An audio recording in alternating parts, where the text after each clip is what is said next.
오늘 야곱의 마지막 시간입니다. 이 시리즈 강의는 창세기 강해, 책을 여러분에게 소개하는 강해가 아니라 야곱이라는 인물을 소개하는 인물 강해이기 때문에 야곱이라는 인물에 대한 강조가 희석될 것을 우려해서 자칫 진부하게 느낄 만한 내용들은 건너뛰겠습니다. 이런 이유로 지난주 35장에서 많이 건너뛰어 오늘 47장으로 왔습니다.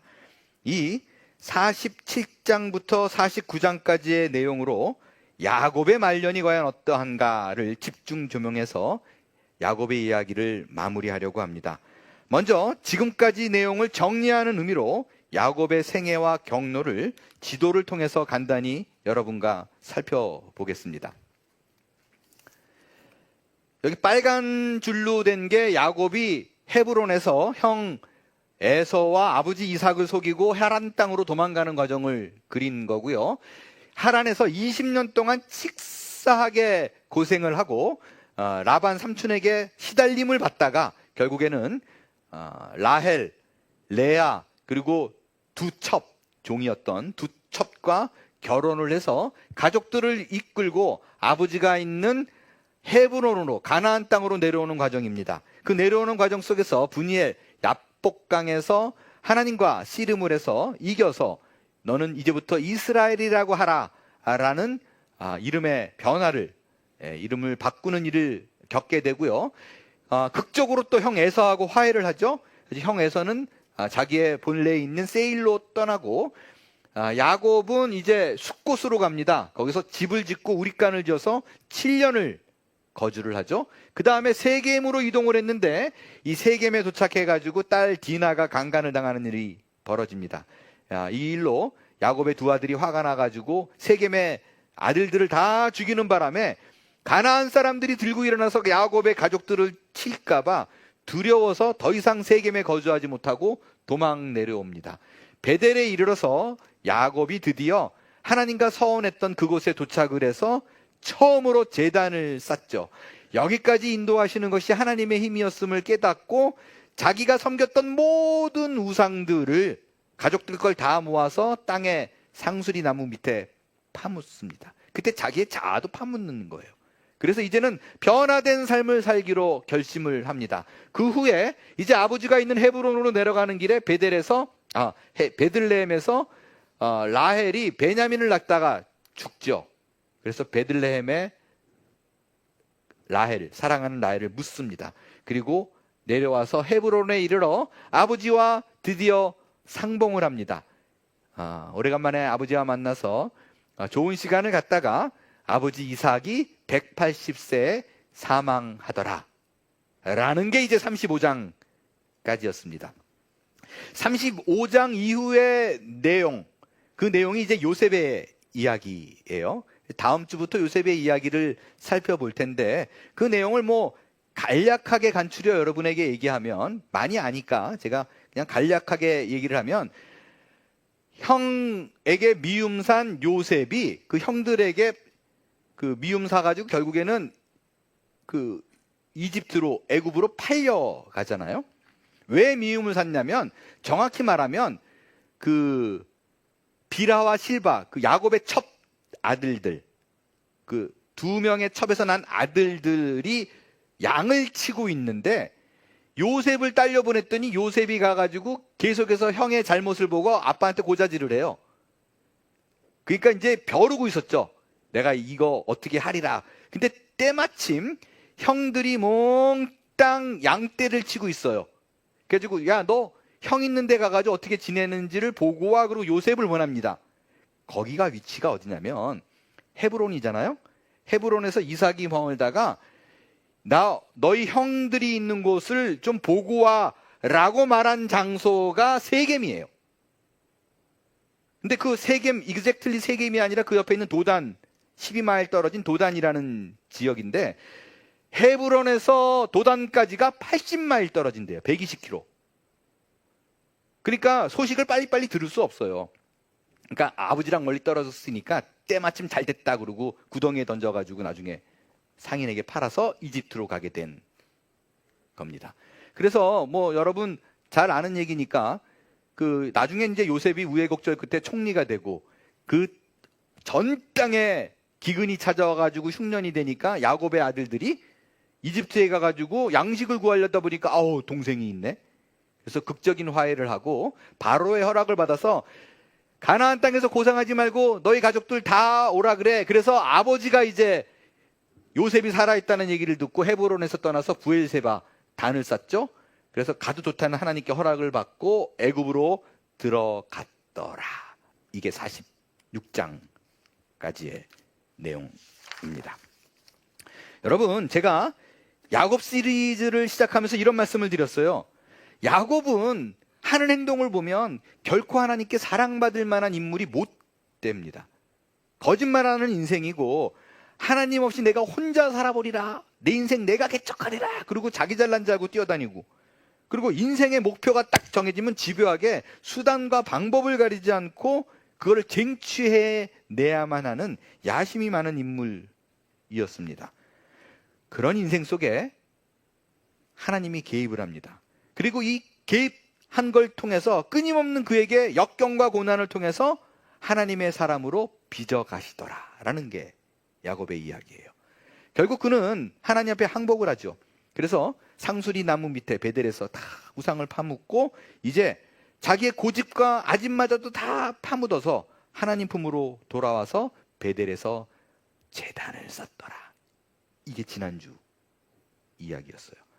자, 그럼 여기서 우리는 이런 질문을 할 수 있습니다. 베델에서 제단을 쌓았어요. 자기의 모든 것을 변하기로 작정하고 우상까지 다 파묻었어요. 결심을 한 거잖아요. 달라지기로. 그래서 어떻게 바뀌었는가? 이게 중요하잖아요. 하나님이 인생에 개입했는데 똑같더라. 그러면 우리가 굳이 하나님, 예수를 믿을 필요가 뭐가 있겠어요? 오늘 우리가 살펴볼 건 그거예요. 하나님이 그에게 고난과 역경을 통해서 하나님의 사람으로 빚어냈다면 뭔가 달라야 되잖아요. 어떻게 변했는가? 라는 점이에요. 사실 이거를요, 성경에 나온 거를 그대로 읽다 보면 사건을 통해서는 그가 어떻게 변했는지를 파악하는 게 쉽지 않습니다. 왜냐하면 성경의 다른 인물들은요, 그 변화가 확연해요. 예를 들어서 다윗 같은 경우에 밧세바 간통하고 나서 막 하나님 앞에 동에 자복하는 얘기가 나오잖아요. 그리고 모세도요, 처음엔 하나님 나 안 갈래요 그러고 이렇게 쪼그라들어 있다가 나중에는 막 담대한 사람으로 변화되는 게 이렇게 그려져요.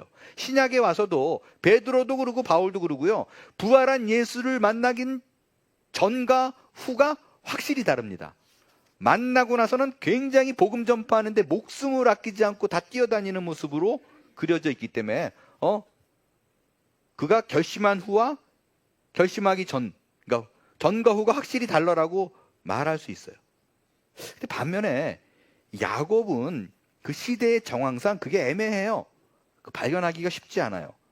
그가 한 나라의 왕으로 무슨 영향력을 크게 미쳤던 것도 아니고, 그때는 이제 여호와 신앙의 초기 단계라 이 복음 전파를 위해서 목숨을 아껴라, 아끼지 마라, 뭐 이런 사명을 받은 것도 아니에요. 그래서 그가 마지막에 확연하게 이렇게 달라졌다라는 것을 사건 자체로 놓고는 보기가 쉽지 않습니다. 하지만 그가 이제 죽기 전에 벌어진 일들을 몇 가지 추적해 보면, 변했네, 달라졌네, 이런 거를 확인할 수가 있습니다.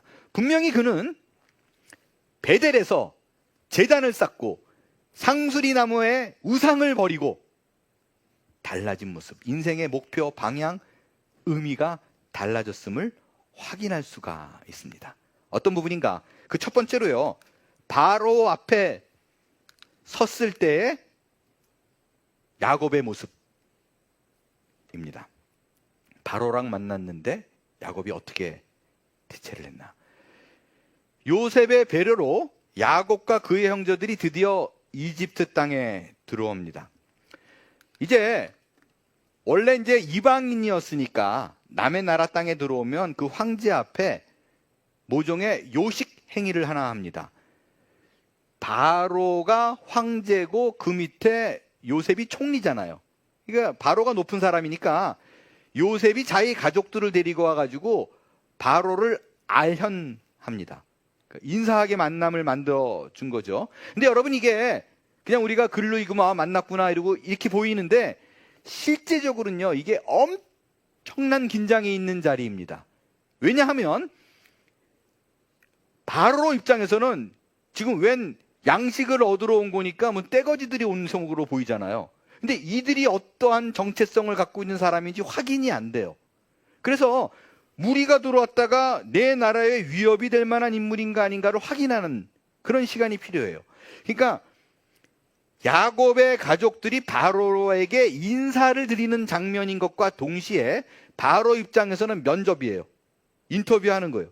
그래서 이렇게 지켜보다가 괜찮겠는데 오케이, 그럼 우리 땅에 살아, 그러면 통과해요. 그러면 살 수가 있는 거고, 그렇지 않으면 안 돼, 너 당장 꺼져버려, 그러면 다시 짐 다 끌고 또 가나안 땅으로 가야 되는 상황입니다. 이게 그러니까 너무 긴장되니까 요셉 입장에서는 너무 이게 떨려가지고, 우리가 그런 거 있잖아요. 회사에서 면접 볼 때 그냥 가지 않죠. 뭐 해요? 막 자기 친구들 불러가지고 서로 연습하고 예상 문제 막 해가지고 이런 질문 나오면 어떻게 답하고 이러잖아요. 똑같아요. 요셉이 자기 가족들을 불러 앉아놓고 예상 문제 제출하고 정답을 줍니다. 뭐라고 얘기하냐면, 바로가 이런 걸 물어볼 수 있어. 너의 직업이 뭐냐? 이러고 물어볼 거야. 그때 내가 시키는 대로 해. 딴소리 절대로 하면 안 돼. 그러면서 뭐라 그러냐면 꼭 이 얘기를 해야 돼.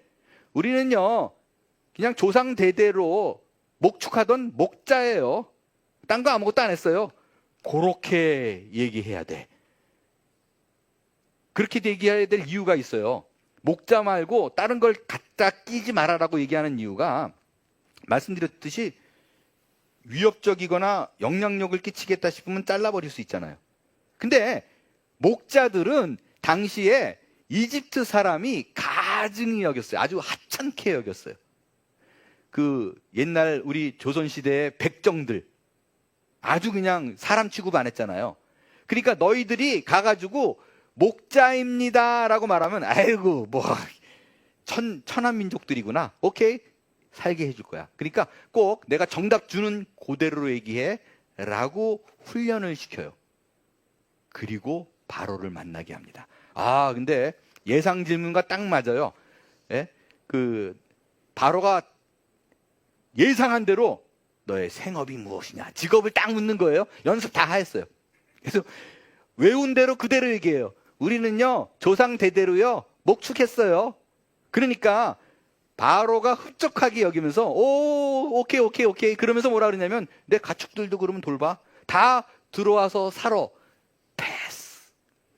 얼마나 이게 신나고 좋은 상황이에요. 예? 가축까지 이제 다 살라고 그러니까. 그래가지고 그 말이 떨어지면, 이제 살아도 좋습니다. 그러니까 이미그레이션에 통과된 거잖아요.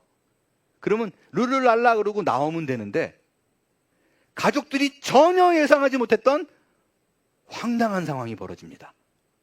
그게 뭐냐면, 오케이, 통과, 패스, 니네들 다 이제 고센 땅에서 살아라고 말하니까 야곱이 갑자기 벌떡 일어나더니 바로에게 와가지고 머리에 손을 얹어요. 그리고 갑자기 축복 기도를 합니다. 여러분, 이게 얼마나 말도 안 되는 상황이에요. 황당 그 자체예요. 오 마이 굿네스. 이 가족들이 다 얼어붙었을 거예요. 아니, 바로가 당시에 이게 어떤 인물인데, 여러분, 축복은요 상식적으로도 높은 사람이 낮은 사람에게 하는 거예요. 유대인들은 특별히 이게 각별했어요. 분명했어요. 히브리서 기자도 뭐라 그랬냐면, 축복은 낮은 자가 높은 사람한테 받는 거야. 이 개념이 분명한데, 분명히 야곱이 알고 있는데 자기가 높은 사람인 것처럼 쭉 걸어가지고 바로 머리에 손을 딱 얹는 거예요. 초긴장. 근데 이 황당하고 당황했던 거는 가족들만 아니에요. 바로도 황당해요. 그래서 뭐라 그러냐, 머리 딱 손 얹으니까, 야 잠깐만 너 몇 살이야? 바로가 물어요, 야곱한테. 너 몇 살이야? 그랬더니 야곱이 천연덕스럽게 이렇게 얘기합니다. 나? 130살. 근데 내가 우리 조상들보다, 선조들보다는 오래 산 거 아니야. 근데 무지하게 내가 험난하게 살았단다. 이 말만 뚝 하고 그냥 싹 돌아서 나가버려요.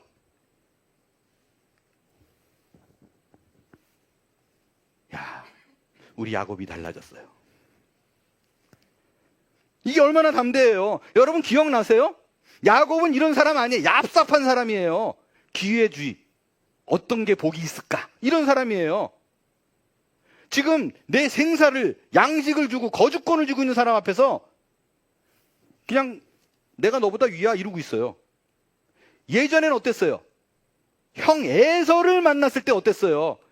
7번 머리를 숙이면서 벌벌 기었고 떨었던 사람인데, 에서는 족장이잖아요. 대이집트 제국의 황제를 만났는데 이러고 있어요. 여러분 이 당시에 이집트 바로 황제의 권력이 어느 정도냐? 지금으로 말하면 미국 대통령 바이든, 러시아의 푸친, 중국의 시진핑을 다 합칠 것보다 커요. 권력이. 전 세계를 쥐고 있는 사람 앞에서 기가 죽지 않아요. 어떻게 이게 가능한가? 그의 말을 보면 알아요. 이렇게 말했어요. 내가 130년 살았고요. 적진 않죠, 나이가. 조상들보단 그래도 적은 거예요. 근데 조상들보다 훨씬 내가 험난하게 살았거든요. 이 말은 뭐냐면요, 나는 내가 누구인 줄 알고 나를 붙들고 있은 하나님이 누군 줄 알며, 내가 지금 거린처럼 보이고 연약해 보이고 비천해 보이지, 우스워 보이지, 그런 처지이지만 나는 하나님의 자녀로서 너보다 나아. 그걸 내가 어떻게 알아? 험난한 세월을 겪어봤더니, 야, 내가 가진 건 너보다 없어도 너보다 내가 권세자라는 건 알겠다, 이 뜻이에요. 이게 야곱이 변한 거예요. 처참한 처지인데도 불구하고 네 인생, 내 인생 네가 손에 쥐고 있는 것 같지? No way. 내 인생은 내 손에도 있지 않고 하나님 손에 있어. 그거를 확실하게 깨닫고 나니까 대제국의 황제가 우스워 보이는 거예요. 바로 이게 구걸하지 않습니다. 오히려 나는 너에게 축복해주고 싶어. 그러고 머리에 손 얹어요. 근데 여러분, 이런 상황이 지금 딱 벌어졌단 말이에요. 그리고 뒤도 안 돌아보고 그냥 나가버렸어요. 바로가 얼마나 이게 황당해요. 정상적으로는 어떻게 해야 돼요? 컴백, 들어와. 이 지금 무슨 짓 하고 있어? 영주권 다 뺏어. 추방! 이래야 되잖아요. 근데 축복하고 나가는데 아무 말도 못해요. 그 뒤에 얘기는 성경에 없는데 아마 바로가 집에 가서 누워가지고 이랬을 거예요. 내가 왜 그랬지? 안 그랬겠어요? 저 노인네 뭐지? 저 영감 아무것도 아닌 것 같은데 내가 왜 기가 눌렸지? 저 뒤에 뭔가 있는 것 같아. 안 그러고 어떻게 저럴 수가 있지? 여러분, 그게 우리가 가진 권세입니다. 여러분, 지난주에 말씀드린 대로 하나님이 우리에게 허락하신 복은 세상 것들로 기준하지 않습니다. 만약에 내가 얼마나 가졌는가로 기준하여 비교하면 우리 중에 다수는 복 못 받은 사람들이에요. 다수는 만약에 하루 이틀, 한 달을 일 안 하면 렌트비 못 내요. 다 복 못 받은 사람입니다. 그걸 기준으로 하면. 그런데 만약에 하나님께서 우리에게 허락하신 복이 물질적인 것이 아니라 영적인 것이라면 그 누구 앞에서도 기죽을 필요가 없습니다. 내가 가진 것으로 내세울 필요도 없고 못 가진 것으로 주눅들 필요도 없어요. 단지 우리에게 확인이 필요한 건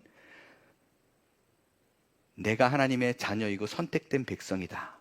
하나님이 내 인생을 주관해 주신다라는 믿음입니다. 그것만 확실하면 내 주변에 있는 모든 것에서 자유로울 수 있어요. 그가 왕이어도 좋아요. 나를 짓누르는 어떤 세상적인 조건이 있더라도 흔들리지 않아요. 이 진리만 깨닫는다면 내 하나의 인생이 예수 그리스도께서 핏값으로 사신 그 대신된 인생이라는 것을 알기만 한다면 확신과 기쁨으로 자유함을 얻을 수 있습니다. 이게 야곱의 변화예요. 또 어떤 변화가 있는가? 어디서 살펴볼 수가 있는가? 그거는 요셉의 자녀 중에 차남 둘째 에브라임을 축복할 때의 야곱의 모습을 보면 변했구나를 알 수 있습니다. 이제 시간이 많이 지났어요. 야곱이 병이 듭니다. 눈도 잘 안 보여요. 그리고 이제 살 날이 멀지 않았네 라는 게 본인도 알고 둘려 있는 사람도 봅니다. 이 얘기가 그의 아들 요셉에게 들어가요. 아버지가 좀 아슬아슬하시다. 그러니까 요셉이 그 얘기를 듣자마자 참 생각이 건강하고 이쁜 게 내가 아버지한테 뭐 하나를 받아야겠다라는 생각을 해요. 뭐냐? 두 아들을 데리고 가가지고 아버지 내 아들을 축복해 주세요 라고 부탁을 합니다. 자, 두 아들의 이름이 있어요. 여러분 기억하셔야 돼요. 큰 아들은 므낫세예요. 작은 아들은 에브라임입니다. 큰 아들은 이름이 뭐요? 므낫세. 작은 아들은 에브라임. 자, 축복을 받을 때 전통적인 상황은 어떻게 되냐면요, 요셉이 두 아들을 데리고 오면 아버지의 오른손에 큰 아들을 넣어요. 그리고 왼손에 에브라임 둘째를 둡니다. 그러니까 전통대로 요셉이 자기 아버지 앞에 애를 싹 데리고 나오면서 큰 아들 므낫세를 오른쪽에 두고 작은 아들 둘째 에브라임을 왼쪽에 둬요. 아버지 축복해 주세요. 그랬더니 아버지가 이렇게 와가지고 갑자기 이렇게 해요. 오른손으로 축복한다. 그러면 이게 훨씬 더 장자의, 오른손의 아들이라는 말이 있잖아요. 장자의 권세가 심어지는 건데 축복하기 직전에 이렇게 해요. 이게 서로 어긋나게 해요. 그러니까 요셉이 그거 보고 깜짝 놀라죠. 아빠 잠깐 바뀌었어요. 아버지가 지금 눈이 잘 안 보여서 그러는데 지금 아버지 오른쪽에 큰아들 므낫세가 있고요, 작은 아들 에브라임이 왼쪽에 있어요. 그러니까 이렇게 그냥 하시면 돼요. 그랬더니 야곱이 그 얘기 듣고 뭐라 그러냐면, 나도 알아. 내 아들아, 나도 알아. 근데 얘네들이 나중에 작은 동생이 큰형보다 큰 사람이 돼. 그걸 내가 봐. 그리고 이렇게 그냥 해버려요. 자, 여러분 잘 보세요. 어디서 많이 본 듯한 장면이죠. 어디서 봤어요? 차남인데, 동생인데 장자의 축복을 받은 거 누가 그랬어요? 야곱이 자기 얘기예요. 근데 차이가 있어요. 이삭도 그러고 야곱 본인도 그러고 눈이 어두운 건 같은데, 야곱은 자기가 장자의 축복을 받을 때는 사기를 쳐서 받았어요. 근데 야곱은 눈은 안 보이는데 정당하게 확실히 인식하면서 거꾸로 합니다. 뒤집어서 해요. 의도적으로 차남을 축복합니다. 왜 그랬을까? 왜 그랬을까? 이게 학자들 사이에서 의견이 많아요. 제일 황당한 얘기도 있더라고요. 야곱이 차남 제일주의자였대요. 본인이 둘째라 무조건 둘째. 이건 좀 황당한 얘기인 것 같고요. 저는 개인적으로 이렇게 생각합니다. 야곱이 언제나 욕심 많고 물질적인 것에 눈을 부릅뜨고 다녔던 야곱이 영안이 열렸어요. 그의 눈이 세상적인 복을 좇지 않아요. 영적인 것이 무엇인가를 볼 수 있는 눈이 생겼어요. 그는 인생을 살아보니까 복에도 두 가지 복이 있구나. 영적인 복과 물질적인 복이 있는데 물질적인 복이 아무리 커도 영적인 복을 이기지 못한다는 걸 알았어요. 영적으로 복받은 인생이라면 여러분 이 기호 뭔지 알죠? 품고 있는 거예요. 영적인 복이 훨씬 커서 물질의 복은 그냥 이렇게 품고 있는 거예요. 이거를 알게 된 거예요. 야곱의 경험이 그걸 말해줘요. 야곱은 장자의 복을 받았어요. 자기가 장자의 복을 받을 때는 어떤 생각이었어요?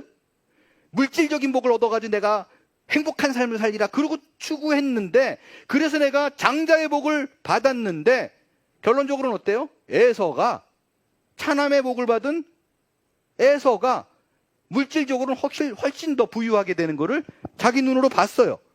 확인했어요. 근데 그 경험을 통해서 요셉이 데리고 온 두 아들을 보니까 뭐가 보이냐면, 므낫세는 경제적으로 여유가 있을지는 몰라도 작은 놈이 영적으로 큰 놈이네. 이게 보인 거예요. 그래서 이렇게 한 거예요. 실제 여러분 그 요셉의 두 아들이 나중에 여호수아가 가나안 땅에서 12지파 땅을 분배받을 때 므낫세와 에브라임이 땅을 받습니다. 근데 그 땅을 보면요, 므낫세가 이 땅이 두 군데 받아요. 동쪽 서쪽. 에브라임이 요만해요. 3배 이상 큽니다. 그러니까 물질적인 복은 아무리 이렇게 했어도 그냥 장자인 므낫세가 훨씬 더 많이 받았어요. 그럼 에브라임은 어떻게 되느냐?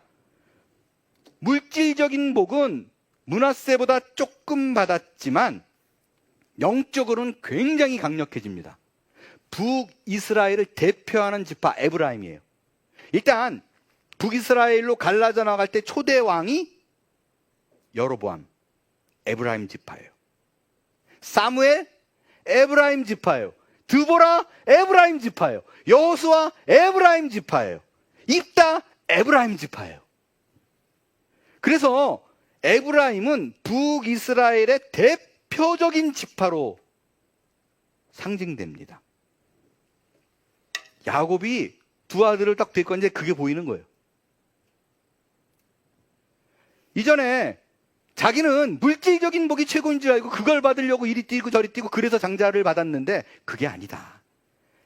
장자권의 가장 큰 축복은 영적인 복이다라는 걸 아는 거예요. 그의 육체의 눈은 어두워졌지만 영안은 밝아졌어요. 오히려 쇠하지 않고 강건해지고 굳건해졌음을 보고 있습니다. 여러분, 이게 얼마나 달라진 거예요? 이게 야곱이 변한 부분입니다. 마지막으로 야곱의 어느 부분이 변했는가? 죽기 직전에 이제 마지막으로 요셉을 축복할 때의 모습. 12아들을 다 축복하는데 그 중에 요셉의 기도를 어떻게 했는가? 그 기도의 내용을 보면 야곱의 변모한 모습을 볼 수가 있습니다. 창세기 49장은 아주 유명하죠. 그 야곱이 12자녀를 불러놓고 한 사람 한 사람 축복 기도하는 거예요. 이 기도를 보면 예언적 기도가 굉장히 많이 등장을 해요. 그 12아들을 예언하는데 그게 다 이루어져요. 영적인 감각, 그 센스가 뛰어나졌다는 거예요.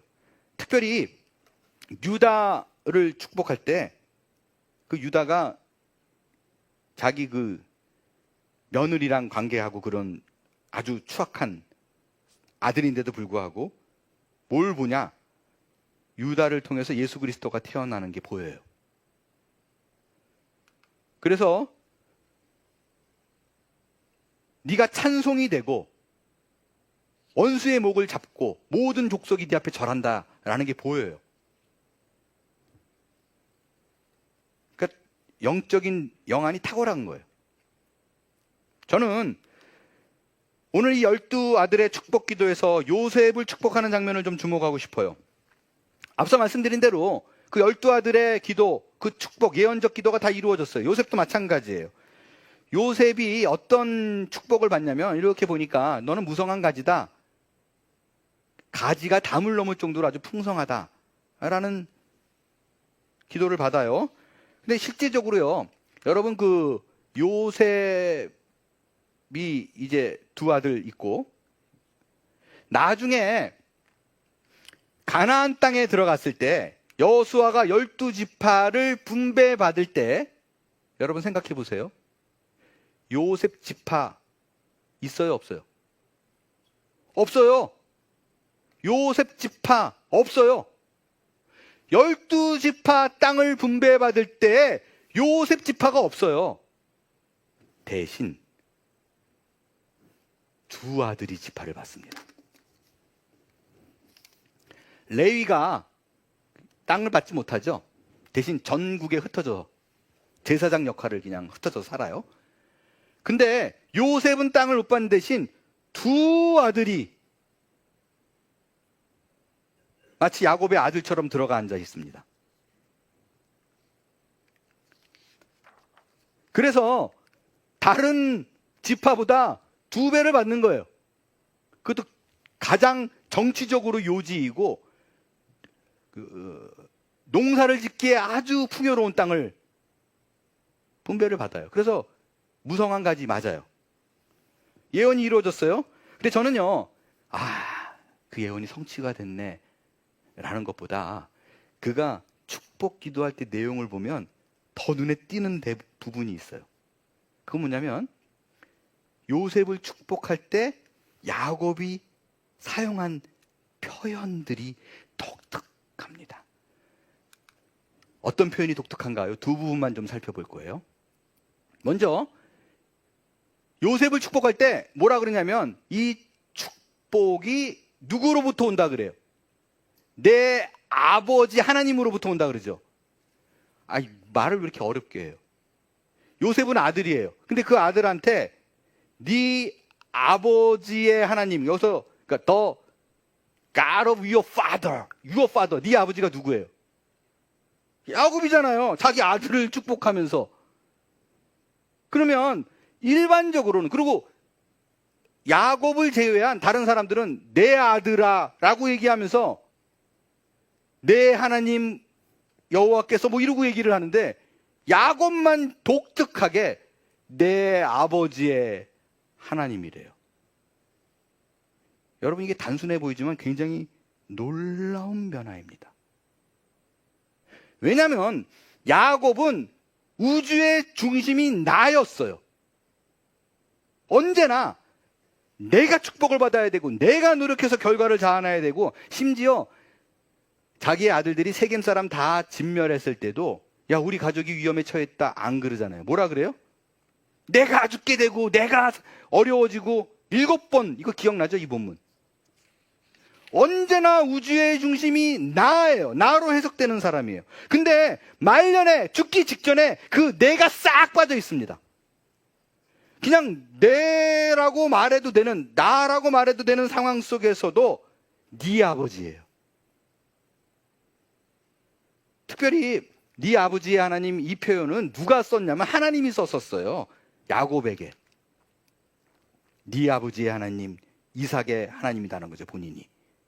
그러니까 지금 내 하나님이 너를 축복한다 라고 해서 자기에게 국한시키는 것이 아니라 그 복의 개념을 조상에까지 넓혀졌어요. 내가 너한테 주는 것이 아니라 이 표현을 쓰는 그 하나님, 아브라함과 이삭과 그 야곱의 하나님이 너를 복 주시길 원한다, 이거예요. 야곱은 이걸로 끝이지 않아요. 한 걸음 더 들어가요.